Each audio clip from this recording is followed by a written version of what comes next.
Hey guys, Jackie here, and welcome to another video. A while back, I posted on Webtoon that I was going to do a Q&A episode, and I've kind of changed my mind. Rather than just post a wall of text of questions and answers on Webtoon, I decided I would do something a bit more interesting. I've recorded a video here of myself inking and coloring Faust's skin for a panel in episode 41. Just to give you guys something to watch while I answer a few questions in video format. Now, I'm aware that in this panel, I drew Faust's hand way too big. I have a tendency to do that because Faust is actually a pretty big guy. He's 6'3", so my brain is kind of programmed at this point to make his hands a bit bigger when compared to Kruger. But in this panel, I screwed up the proportions a little bit. It'll be fixed before the panel goes into the episode officially. So yeah, just bear that in mind. Don't judge me. I fixed it, I promise. All right, but anyway, let's get on to the questions. I have a lot of questions to get through, so this will likely be divided into several videos over the next few weeks. So be sure to subscribe and hit that bell so you'll be notified when more of these go up. In this first session, I'm going to answer some questions that were left specifically by my patrons. So this first question by patron Cindy she asked me two questions. The first question is, what inspired you to write Kruger and Faust? Well, Cindy, strap in. I've got quite a story for you. I think I have like a really weird like origin story when compared to most other comic artists. Kruger and Faust is my first project. It's my first ever comic project. And whenever I hear other artists talk about their journeys, they always seem to have one thing in common. And that's how they had been drawing for as long as they could hold a pencil. And that's not really the case for me. I mean, I like to doodle every once in a while, but I never really defined myself as an artist. I've always defined myself as more of a writer and a storyteller. I didn't really get into visual arts until I was well into my 20s. And even then, I think I did maybe 20 drawings over the space of like 3 years. I mean, I never really knew what to draw. The idea of being a comic artist had crossed my mind, but it never really stuck. I think it's because, like so many people, I believed the lie that comics were just for like sweaty nerds living in their parents' basement and that manga was just for young girls, and I was way too old for that nonsense. But that changed a lot when I found Webtoon. The ease of access to this kind of storytelling through the Webtoon app right on my phone was pretty incredible. And I appreciated the diversity in the genres. The first comic I read, I found it through a Facebook ad, actually, was Heroin Chic. And then I think after that, I read Siren's Lament. And then, gosh, what was after that? I think it was My Dear Cold-Blooded King. And then after that, I was just hooked. And so I kind of woke up one day and decided, I want to try this. I want to draw a webtoon. So I did some research, and all of the information I found kind of told me the same thing. If you want to learn how to draw a comic, you have to draw a comic. There's no tutorial out there that's going to teach you how. You have to learn by doing. And your first project is going to be completely awful, and that's okay. You just learn from it, you finish it, and you go do another one. And so that's how Kruger and Faust was born. I just took an idea that I had a long time ago for a romance novel about a girl and the monster in her closet, and I kind of recycled it, slapped some shiny polish onto it, and I made it into a comic. Originally, it was supposed to have like a sitcom kind of feel. It was just going to be something funny and cute and lighthearted, but after episode 3, my dad passed away suddenly from a heart attack, And it was just a huge shock. It blew a hole in my life, and it kind of recalibrated my brain a little bit. I decided that if I was going to be spending time making a comic, I wanted to pour more of myself into it. So I completely changed the direction of the comic from there, and it's changed into what it is now, this dark urban fantasy / romantic comedy. And I'm really, really proud of how far it's come, actually. I mean, it's completely surreal that it'll be turning 2 years old in just a couple of months. But yeah, that's Kruger and Faust's weird origin story. Episode 1 was literally my first attempt at ever putting together pictures to tell a story. And I just posted it right out there for the whole world to see because I'm insane and brave. I don't know. I guess I didn't think anybody would see it. But now my comic is at over 4 million views. It's so weird to think about, because Kruger and Faust began as a comic that I was just supposed to experiment with and finish quickly and move on. But it's totally evolved now into something that's pretty near and dear to my heart. And Cindy's second question is, what is your process for character design? I probably don't put as much thought into character design as some other artists do. But I mean, I'll walk you through a few of my character designs and kind of explain my thought process a little bit. I'll talk about 3 of them. Because I think these 3 really showcase the different angles I use to approach character design. The first character is Alice Kruger from Kruger and Faust. When I was first figuring Alice out, I was thinking about who she was, where she came from, and what kind of person she is. Often how a person looks can give you a pretty good indication of who they are. So when designing Kruger, I kind of worked backwards. I thought about her contents before I designed her cover. So, I mean, she's a 24-year-old woman, fresh out of a crappy relationship, living alone in the city for the first time. She's really coming into her own, figuring herself out. She's not really, quote unquote, typical of a romance heroine. She's not quiet or shy. She doesn't struggle with, talking to boys. She has no problem flirting when the occasion calls for it. So I wanted to make her a blonde. I really pictured her as being the kind of girl who takes care of herself, both inside and out. She eats right, she exercises, she wears makeup, she does her hair. Often girls who do that in movies or books are kind of typecast as being shallow, but I kind of wanted to break that mold a little bit with Kruger. She's not a natural blonde. She's actually a brunette. She dyes her hair that color.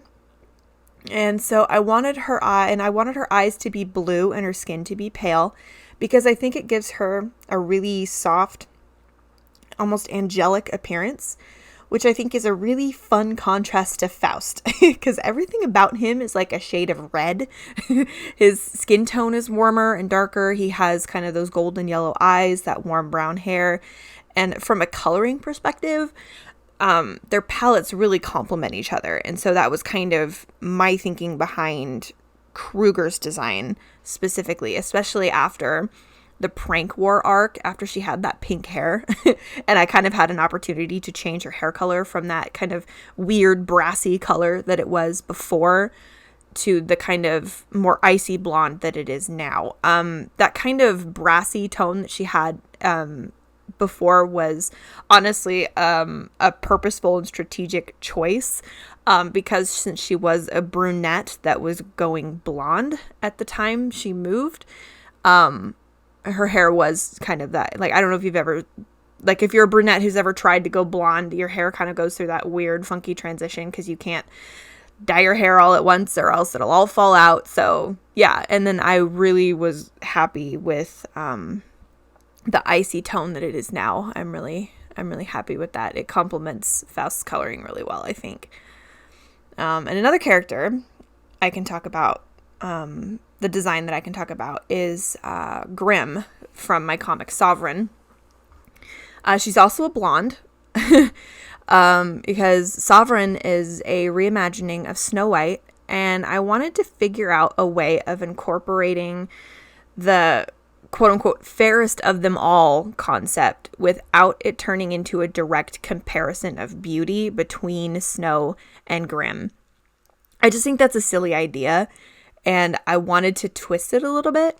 So when Grimm is referred to as the fairest of them all, it's in a literal sense, being fair-haired and fair-skinned.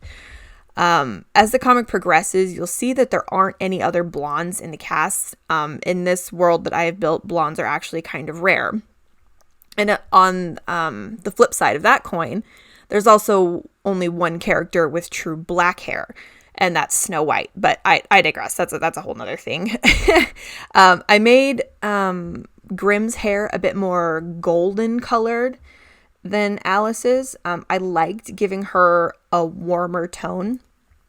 I think an icier shade of blonde on Grimm would have made her look way too harsh, because she just has like these really fierce expressions. So I was like, I didn't want to make her look too evil.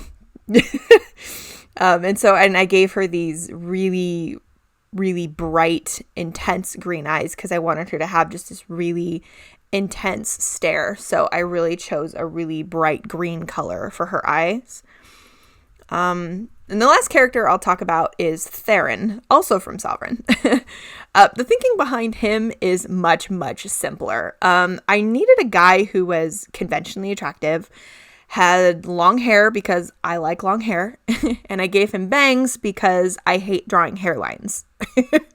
Grimm doesn't have bangs, and it drives me bonkers sometimes, because drawing that hairline where the hair meets the forehead, that part just drives me nuts. It's easier just to cover it with bangs.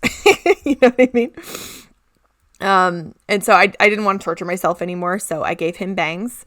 And as for his color palette, that indigo colored hair, the silvery eyes, the red cheek tattoo, that was actually done as a direct kind of homage to an illustration from one of my favorite manga artists. It was an illustration of Lucifer from Kaoru series Angel Sanctuary. There's this painting she did of him, like, just gripping like this fistful of red roses with this yellow snake kind of draped around his shoulders. It's just a really cool painting, and he had this blue toned hair and that red cheek marking, and it always really stood out to me. So I based Theron off that painting just because I thought it looked cool. So yeah, I can have several different motivations behind character design. Sometimes it's rooted in the character and their personality. Other times it's just because I think it looks cool. It really depends on what the script calls for and what mood happens to strike me when I'm in the design process. All right, and the next question comes from Random Personality 2019. And they ask, what step of the creative process do you love the most, and what step do you hate the most? My favorite part of the drawing process is the inking or the line art phase. When I'm taking kind of my pencil work and laying down the clean black lines. That's my favorite part. It's so zen, and I love it so much. I just kind of turn on my music, pop in my headphones, and I can just really get into this zone of just putting down these lines, and I love it. It's almost meditative for me. Another part that I really enjoy is actually posting my work. As weird as that sounds, I love that feeling of finishing an episode and just putting it out there. It's this really great feeling of accomplishment and almost a bit of relaxation, because I'm like, okay, I'm done. That usually lasts for like an hour, and then it's back to the drawing board to start mapping out that next episode, because there's not a lot of room for downtime when you're doing this. I mean, if you want to get that next episode out, you've got to just jump back on it and just kind of, I like to just kind of ride that momentum, like kind of ride that high of posting. It really puts me in this really great kind of creative headspace where I'm able to start thumbnailing out my next episode. As for the step that I hate the most, I hate shading clothing. Can I just say it? Yeah, just clothing. I hate it. I am terrible at it, and that's why I hired an assistant. So they can do it for me. It's just one of those things that I know I need to practice at, and I won't hate it so much. But yeah, usually by the time I actually get to the step, because usually shading the clothing when I'm doing the character art is the last thing that I do.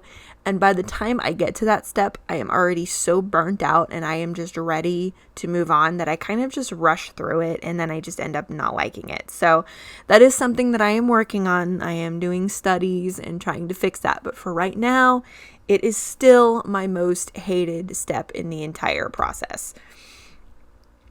All right, and last questions come from Phoenix Fire, and they ask, why is Faust so protective of Kruger since she is human, and why is he falling in love with her, or are the feelings mutual? There's some hard-hitting questions he got here. Oh, no, this is a good question. I like it.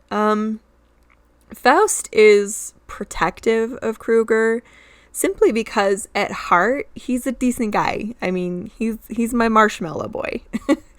The instance that's coming to mind where he was protective of her was when Kruger's ex was at the door and he gave him a beating.